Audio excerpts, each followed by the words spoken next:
So the meeting officially called to order. We have a roll call.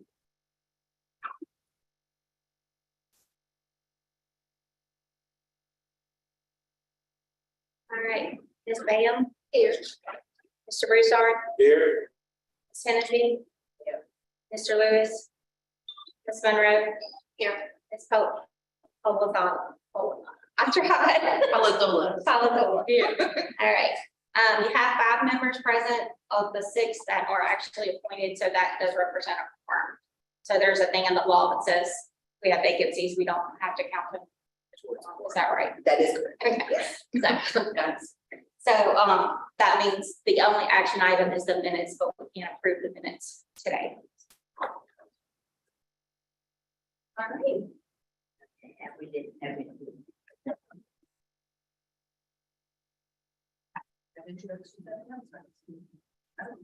Why can't we approve minutes? You can. Oh, well, this is me. Okay, Yes. got it.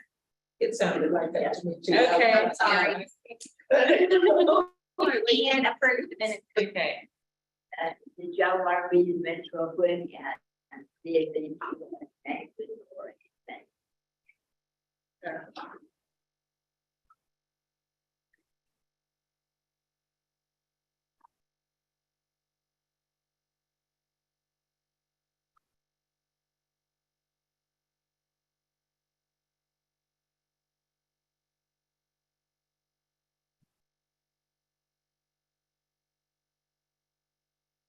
So you entertain a motion to approve the minutes? Yes, ma'am. Yeah, I mean, I'll second. Okay. Then have family ready for done. Is there any public comment? Oh, I'm sorry, we need to go. Yes. Yes. All in favor? Yeah. Vote.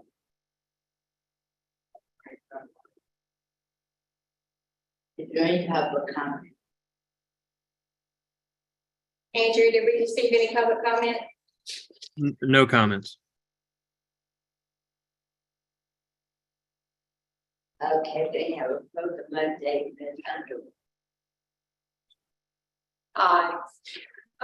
You'll notice you have a handout that lists the new annual investment options that have been added. Our office is currently working on getting those in the system. We were contacted by a financial planner that serves the disabled community, and he was looking for some safer investment alternatives due to the market downturn. So passed his request over to the treasurer's office for consideration, and Mr. Broussard, in addition to the treasury employees, came up with the new funds that you have here, the total stock market index fund, as well as the international stock index fund, to be added to the current 7 that we have now. Like I said, our office is working on those, and they will be added soon to be available to the able account owners to either choose when they open a new account or perhaps transfer over. Also, you'll notice on the screen currently, and this ad is as of 11/30/22, we have 1,122 able accounts. For the same time period, the calendar year, January 22 through November of 22, we opened 333 new accounts. Current funds on deposit, see 5,311,868, and that's also as of November 3rd. Contributions, same time period. 2,425. And disbursements, same time period, 125,340. Also, we had been asked for perhaps implementing debit cards for the able owners because of the difficulty in receiving the funds via the state treasurer's office by check. We, of course, worked with the treasurer's office to see if that's something that we could do. Unfortunately, with our not being a financial institution, our system cannot support a typical debit card situation to withdraw from the ABLE account. In lieu of a debit card, the treasurer's office has suggested instead implementing a prepaid card for ABLE owners. This would entail the administrator requesting the prepaid card when requesting their disbursement, instead of the treasurer sending funds via EFT or check. It would basically be a preloaded card that would be sent to the administrator.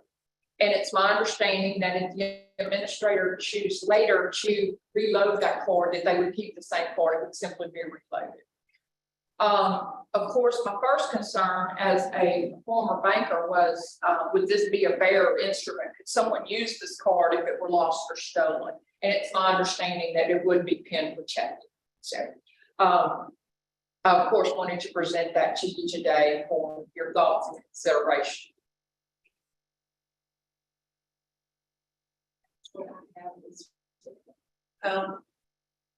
I would love the debit card, but this is better than not having one. Right. Because that's why I think the numbers are so low, people having accounts. And they're going to other states because they do have debit cards, or they have the ability to be able to get. So when you have a prepaid card like this, do you treat it like a debit card? Like if they were to go and let's say get medication, could they use that card that way? Is that what? That is our understanding, that it's much like a prepaid Visa or a prepaid MasterCard, something of that nature. Okay. And you would present it as such. And then PIN protected. So I mean, it's almost like a debit card in a way that It you would can just get get a it. function exactly like. Okay. You just Go can't. to the counter, little machine, stick it in, chip in, Yeah. stick the chip in. Okay. I think the PIN does. Yeah, that's awesome. And you I can think go up to the that disbursement amount. Is I what, know I always bring up the debit card thing. Y'all probably so sick of hearing me say it, but I think that that's why the numbers are so low when it comes to what it was, 1,122. That's pretty low since we've been having this since 2014. absolutely, I understand, especially having a disabled child, I understand. Yeah. So we talked to the other treasurers in the United States. Mhm. And we're all very similar. Yeah. Laws are slightly different, so things are different, but most of the states that have debit cards have individual accounts for their members, and they pay them. Fee. Okay? So like, yeah, maybe it's a, but their accounts are all in Vanguard, but they pay a service fee for that, and their debit card is from Vanguard. Okay. Yeah, You we know, met it's a with, Visa card, but it's, if you read the back of it, it comes from Vanguard's bank. yeah, we met with the treasurer last session. Because last time we were here, you guys were saying, well, maybe he can do something. And so we met with Treasurer Schroeder last session. And in the cafeteria was asking him about it. He said he would look into it. So obviously he did, but he just never did got back to me. So I figured he kind of forgot. But that's awesome. I'm happy. I don't know about y'all. Well, he forgot about it, but Lindsay. Did he? did. Okay. Lindsay was with us too. She was meeting with us. And so she didn't forget about it. That's good. But I mean, I think it's great. I don't know how you guys feel. So just explain it to me like practical purposes, you Instead want to of, get that prepaid card, so you would go to log into the account and make a request. Right, what would basically happen once everything is put together is that instead of the check or the EFT that you receive now, you can elect to get the card preloaded with the dollar amount of the disbursement, and that goes on the card as opposed to we send a check or transfer to a bank. so it's way better. Okay, so you would, but so the initial, you would make that request, do a report, and then you would wait to get that report. the first time, then you would wait to get that card, but it's my understanding that once you receive that card, that it can be reloaded electronically. What about the, like, some people use it for like rent, like, how do you pull the money out for rent? Well, the other thing is, it's just like any other debit or credit card, so you can pay your rent by electronic means otherwise, use the card number to pay the rent. But if you can't, could they still, I know it says like when you opt for one or the other, but what if you can pay electronically, like pay your rent? Could you still get a check for that piece, or Yeah, you could use it's my that? understanding that each time you make a disbursement, you can elect how you want those funds to be paid. That's my understanding. Okay. So let's say that, like you say, you need to pay your rent, then that could come as a check Okay, or an EFT to your bank account. yeah, But if you say, okay, I'm gonna need a card because let's say they're going on a trip or something and they need access via card, then they could elect that for that particular time or times down the road. okay, And this is something that's coming, it's affecting all states. Most states want to do away with checks completely, but especially they want to do away with little checks. Yeah. You know, so they are all Yeah. beginning to offer, prepaid cards. Yeah. So that instead of issuing you a check for $25, they'll just put it on the card. Let you go Yeah. spend it. I mean, that's something that's coming across the United States, because processing checks is an unduly expensive proposition. Mhm. It is one of the most expensive things we can do. yeah. Okay, EFT costs us a penny. no, I think this is awesome. I'm glad that this option is becoming available because I hear some people, but just the other day, Lillian was saying, she goes, I mean, Louisiana April is really not great anyway. I'm like, that hurt my feelings. She started laughing and I was like, and I was like, what do you mean? And she's like, I mean, there's just so many things that you can't do. And that was the first thing she talked about was the debit card. It was like, everybody talks about the debit card. So I think this is a good compromise.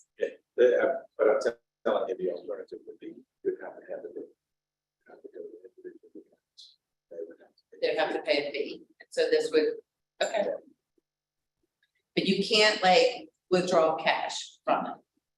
You can't withdraw any cash from it then. Yeah, from So you can- from the debit card, No, from the, from the prepaid card? yes. Yes, Oh, okay, it okay. works just like a debit card at an ATM. Oh, okay. So It's just the so they could do their rent that way. They could just withdraw, the prepaid window, you're not like when you go to the ATM.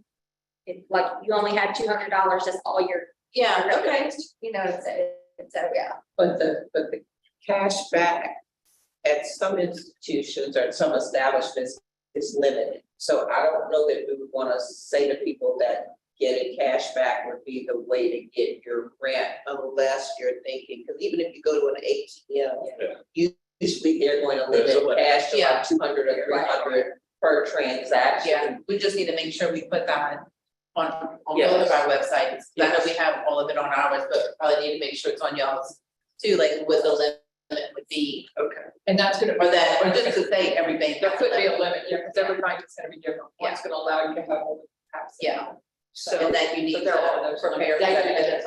Daily limits. But to John's point about it being very expensive to issue checks. So if we go with the option of the prepaid debit and you're giving people an option as to what they use with the disbursement, what are the thoughts on whether there's a minimum? Like, for example, if you're withdrawing, let's just be ridiculous, if you're withdrawing $15, right? Are we going to say, if you're withdrawing $15 or an amount under this threshold, it has to be prepaid debit to stop the expense on checks? If the trend nationwide is to get away from checks You're never gonna get it. or to State government. diminish checks. That's one thing we've all come to grips with, as a state government, you're never gonna get the checks, okay? Just like you're never gonna have cashless transactions. That's not realistic. There's a substantial part of every state's population that doesn't bank. It just don't bank. So, you're just not gonna get rid Yeah, but for those that you can enforce, you know, you can't do this. So state treasury could say, we're no longer issuing checks for less than. And then they'll offer the prepaid card as an option. And that's, I think that's something that the state eventually comes to. I know other scholarship programs that Lossley administers. Okay, We had institutions bill us One penny. it's like, come on, it costs them more for the state. it's like it costs more to be able to do this than for you to bill for a penny.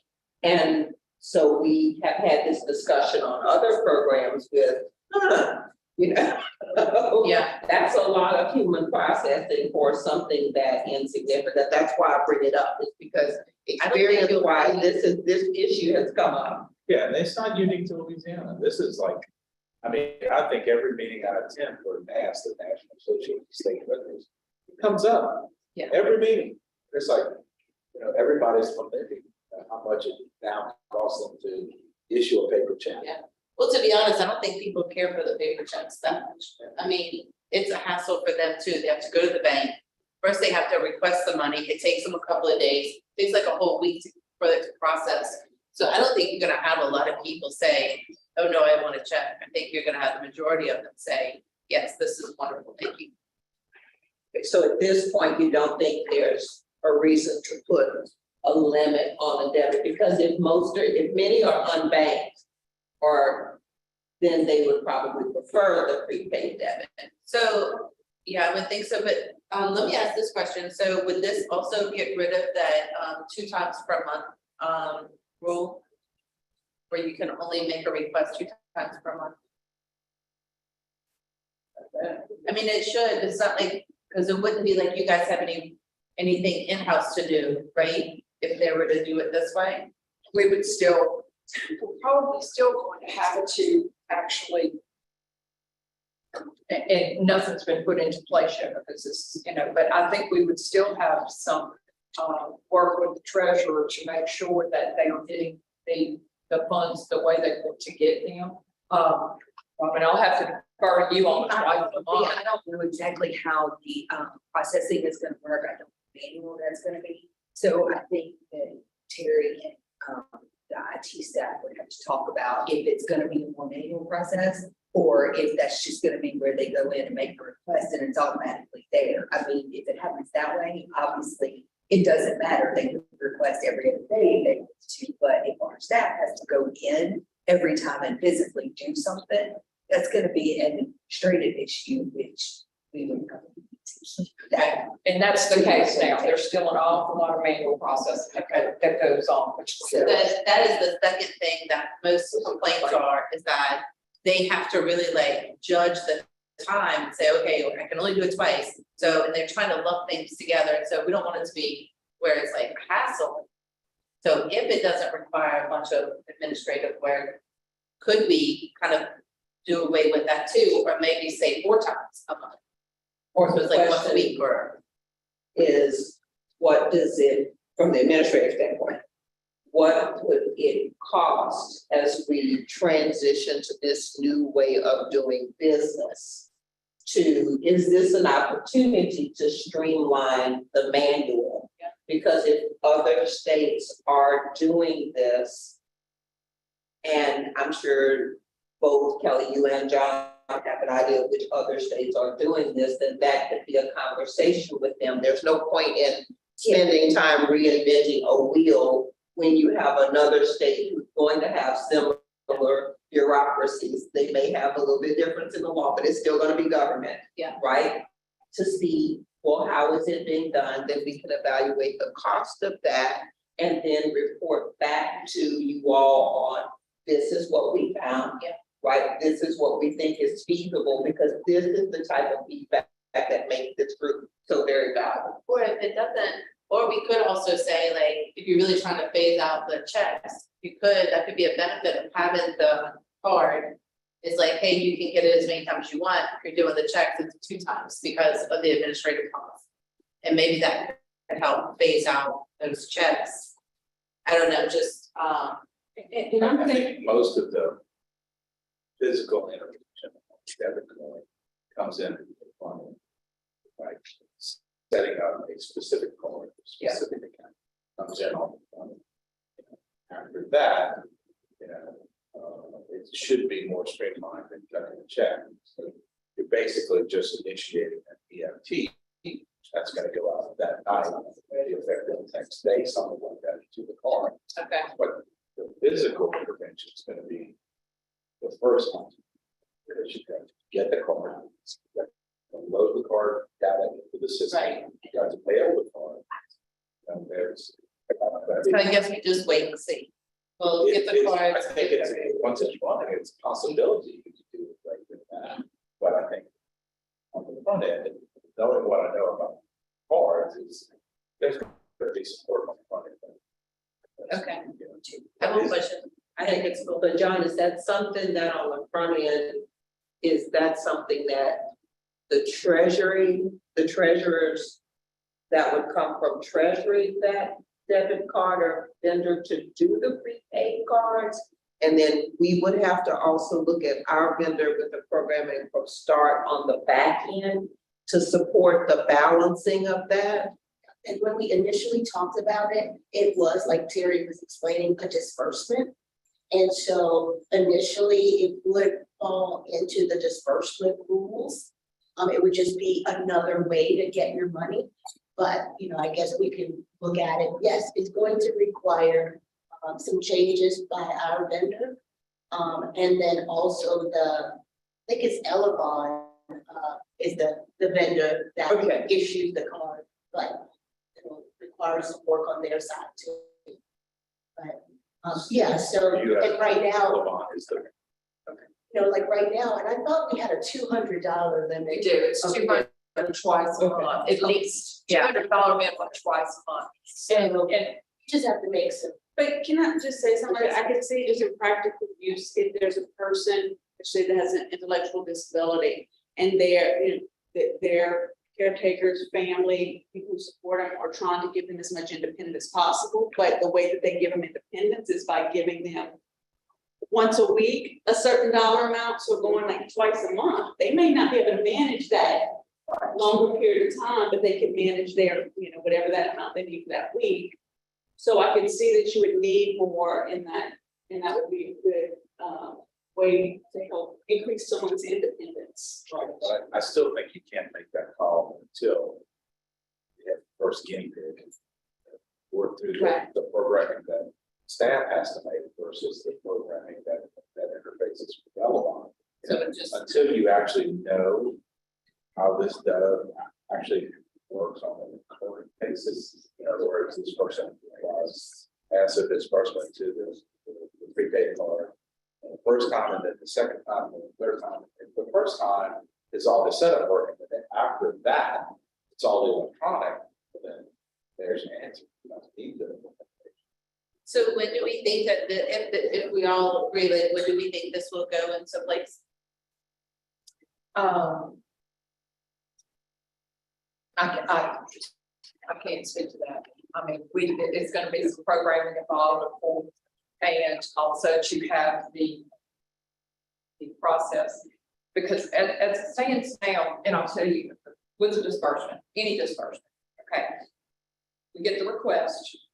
It's 2 days later that the request goes to our fiscal area. And then our fiscal area prepares the documents needed to send to Treasury to have the funds issued. So it's a process that takes a few days at best before Treasury gets what they need to either issue the check or the EFT. So best case scenario, that process would be short, but that's a Treasury process how that works. They have to prepare the documentation to make that happen. I So, know how this could be charged. Now you're gonna have to bring Elevon into the equation, and they're gonna have to issue a debit card. Okay, so that the EFT gets posted to the debit card. so someone else will have their hand in it in addition to guys who has their hands in it. Yeah, but the difference is that this time, when you have the card, you can dump $3,000 in it and it can stretch. instead of like reaching out twice a month, you can have a lump sum put in it. So, I mean, that's the beginning one will take a while, but after that, it should be, if you, Or if you're, Fast. depends on the program, but even like if you budget, okay, you can even set up a prepaid this budget once a week for X amount of dollars. And this, this brings in a level of scheduling that Yes. is all electronic that really doesn't need the physical interface of writing a Yeah. check. And right So- now, we don't have like a recurring disbursement. We have like ACH for deposits but we not. Yeah, the disbursement is on It's a request. you have to request it, and when you request it, then it goes into motion. It's not anything that, and currently can be set up automatically. Yeah, and as Terry explained, it's, you enter it day one, and then day two, that evening, it trades. So you can't enter it and trade the same day, because then you might know what the market has done, and so you do it the next day. So that's the 2 days to get to our fiscal department, so then they can track how much is coming out and post those entries. And then getting it to treasury so that it could get on that card or now on the. Okay, so but what this sounds like is, and I don't want a sea change, right? You're really not, you can't take this round peg that's a debit card and try to fit it into the square hole that is the process for disbursements.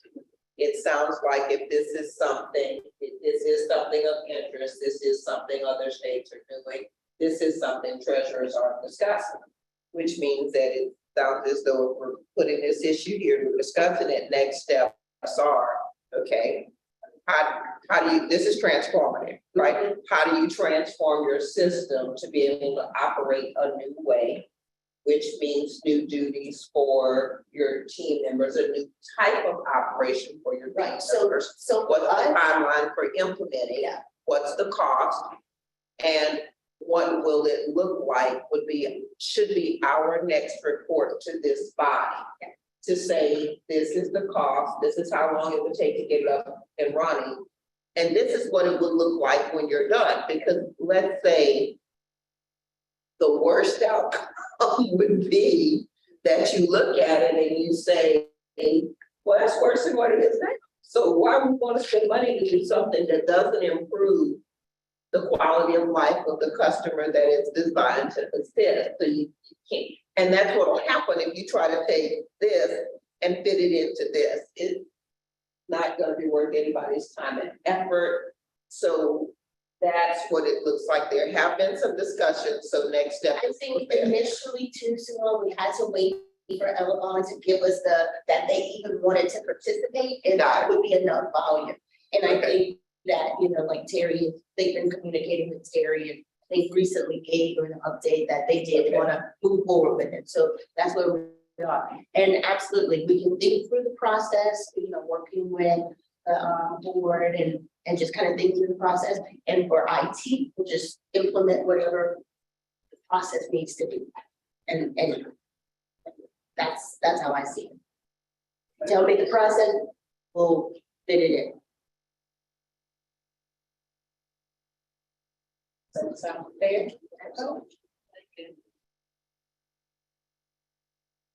but it may take like 6 months, right? Is that 6 months to a year? I hope not that long. Okay. Okay. We can make it a priority. We get a lot of stuff going on at the end of the year and the beginning of the year, issue statements for a start, but doesn't have to be. Again, I think we'll start with Elvon said, here you can do the card, and this is what it's gonna mean to have the cards. So who is Elevon? I'm sorry. They're the vendor for US Bank. I guess they handle all manner of non-standard payments. So, Okay. so like point of sale for retail outlets. Okay. Associated with it, debit cards, credit cards, Online. cryptocurrency trading, all kinds. Online transactions, so like for starting, we do contributions, and that goes through them. So if you go, The vendor. if you go to a state agency and you pay by card and you put your card in the little machine, that's all. Okay, that makes sense. I like it. And I think it will bring the numbers up too, people who will, I mean, like, I personally know probably 7 people who have accounts with other states. And every reason, one of the main things that they talk about is the ability of like the debit card situation. It's like, it's just easier, it's more accessible, it's not, you know, so, yeah, I think it'll bring our numbers up too.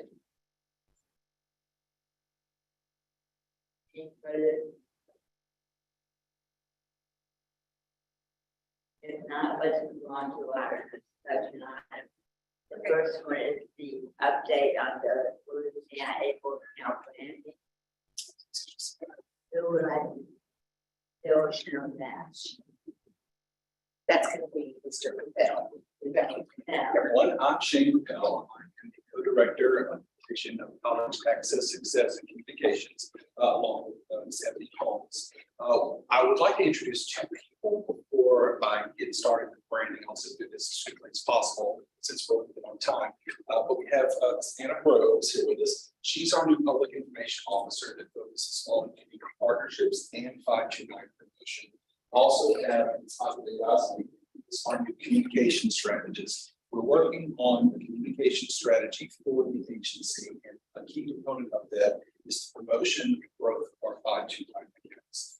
So the 1,100 that we have right now for LA, we're looking to grow that through partnerships, through awareness, and through brand.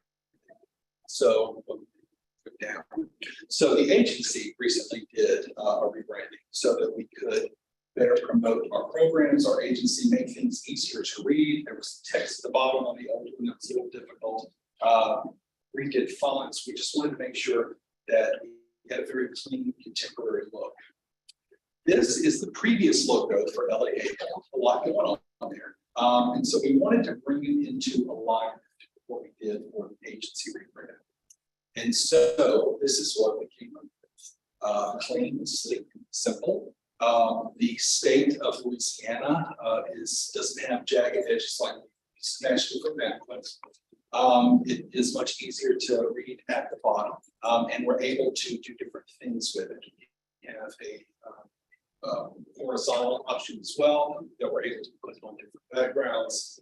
We also have a version for dark backgrounds as well, which we have used on some promotional materials. And then we have a solid black version if we need to do black and white as well. And so it brings it into alignment, not only with LASA, but for our other, the Start Saving program and our Start K program as well. So I hope people are pleased with it.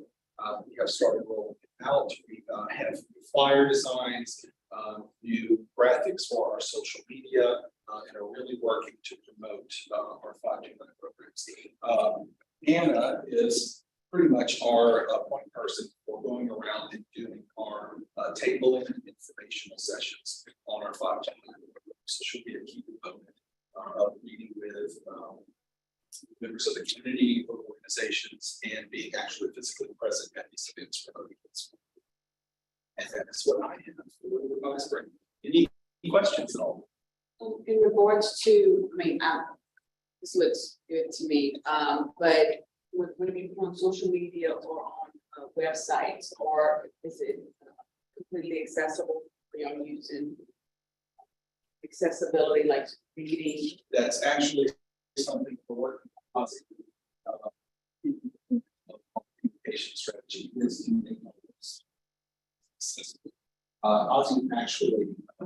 Oh, okay, well, there we go.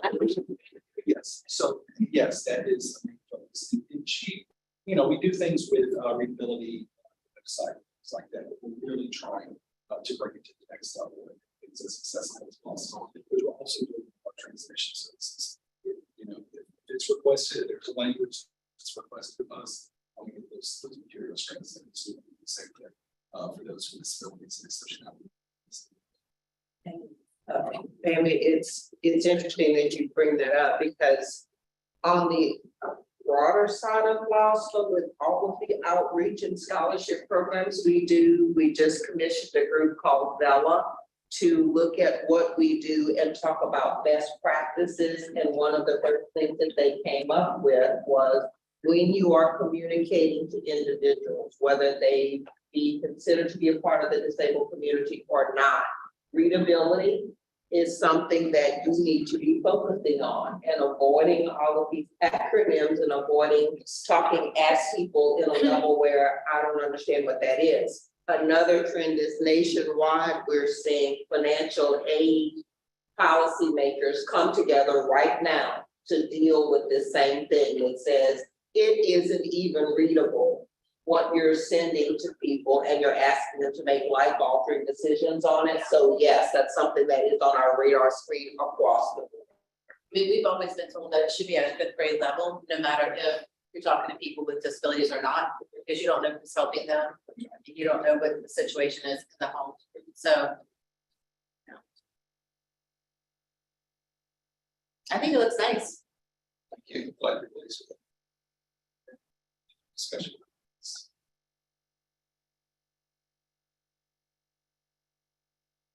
There's. That, Oh, yeah, that. okay. And we can, you already discussed the prepaid for, what's going to, vacant. As a town. So I did send out letters last week. The only person I have heard from, you did let me know, Ms. Sharon is working on the, self-advocate position. She has that from too. If you want the name, she can do that to you today. Yeah, if you could email it to me, just so I can have it in an email and reach, and just, I need their information, if they have email address and phone number or both. And then the only other person I heard from was, President Cortez with the Senate. And they have reached out to Senator Cole now, and they're going to reappoint him. He has said he is willing to serve. I said he was on the House number before he resigned, but he said he's willing to serve because it's his legislation. So, but that's the only ones I heard. Side. I'm sorry. We haven't heard from the House side yet. I have not heard from the House side yet.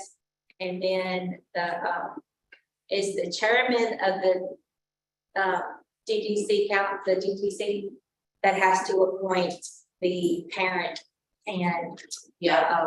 I spoke with Position. them today and right before I came here and they're in the process of getting that taken care of. They should have that taken care of the rest by the end of this week. Okay, so yeah, so, but, letters went out, so hopefully by the end of the week, we'll have a full council again. So is that the only 4 that you need? There's actually 5, so there's whoever the chairman or his designee has to appoint for DDC, and then they appoint the parent also. And then people first, so Ms. Sharon appoints the self-advocate, and then the House. So I've not heard from the House. I was out last week and Ozzy kind of helped me fill those emails while I was out, but I don't know if we've heard anything from the House. I have not heard anything. Okay. I did want to bring something up before we adjourn though. Are we finished with that piece or? Okay. So I am working with Senator Cole right now on maybe possibly making an adjustment to the ABLE Act legislatively. And so what we're thinking about doing is I was at a conference, the RQN conference last month, or earlier in the month. Last month. And there were some states who were talking about the clawback and how they wanted to remove the clawback. And we know that that is a federal law that we cannot remove the clawback completely. But there was Nebraska actually, and I think Tennessee is doing it now. And I think Ohio already did it. I know Pennsylvania did, where they redirected the clawback amount, where right now it's set as the clawback has to go to an immediate family member or Medicaid gets to call back if the individual passes away. Well, what they did was they kind of broadened it, and said anybody who has an able account, it can be transferred to. But we may go another step. And also, instead of, because if they don't have an individual that they can, transfer the money to, and we don't want it to go to the broader Medicaid pot, because it's gonna go to people who do not have disabilities, or potentially could. And so we may have it redirected to, the Disability Service Fund, which is a fund that, LDH runs that helps people in different programs, people who have disabilities. And so, I just wanted to make you guys aware of it. I didn't want to surprise anybody. If you saw it, we still don't know if we're actually gonna go through it. I have a meeting with CMS later on today to figure all of this out, to see if they're gonna be okay with it. I already know that LDH, state Medicaid's okay with it. I've already met with them. But now I need to meet with, CMS to make sure that they're cool with it. And if they are, we're gonna move forward with that, because I mean, the chances that someone's gonna have two people in their immediate family with a disability who qualify is key, because you may have two people with disabilities, but will they qualify? Or for the money to be sent to is highly unlikely. I mean, I know a handful, and I've been doing this 28 years, and I know a handful of people that can say, oh, you know, you can do this, whatever. If you have two children with disabilities, you probably don't. And then they would count, right? So, I'm hoping that we'll be able to get this done. I don't think it's gonna affect you guys at all, but in the event that someone asks or whatever, you'll just keep you informed that you know like what we're doing. So I don't know if anybody has any questions or concerns about it, but, feel free to call me. That's a really good thing.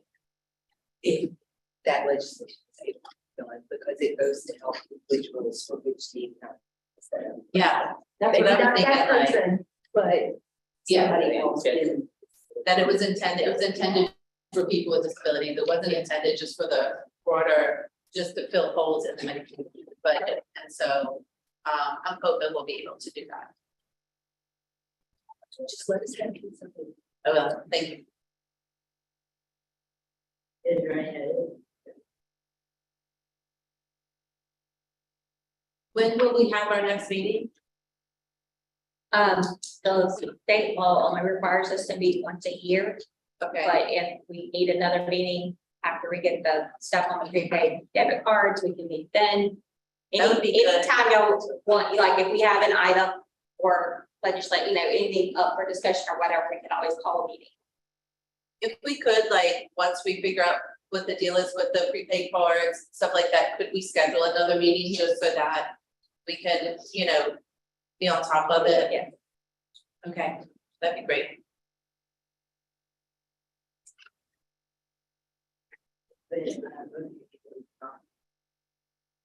I so. A second. Thank you guys so much. I'm excited. Thank you. Yeah, I think